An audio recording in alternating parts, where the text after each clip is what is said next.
চিঠি আছে, চিঠি। এখানে একটা সই করে দেন। কিসের চিঠি? রূপা টাকা পাঠিয়েছি।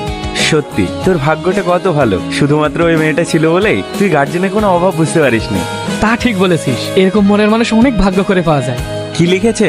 প্রিয় ভোলা, আশা করি তুই ভালো আছিস। আমিও ভালো আছি। সবসময় তোর কথা ভাবতে ভাবতে আমার দিন কেটে যায়। কতদিন তোকে দেখিনি। কবে আসবি তুই? তোর কথা খুব মনে পড়ে রে। কিছু টাকা পাঠালাম, প্রয়োজনে খরচ করিস। নিজের খেয়াল রাখিস। আর হ্যাঁ, ফুচির দুটো বাচ্চা হয়েছে। ভালো থাকিস। ইতি তোর রূপা।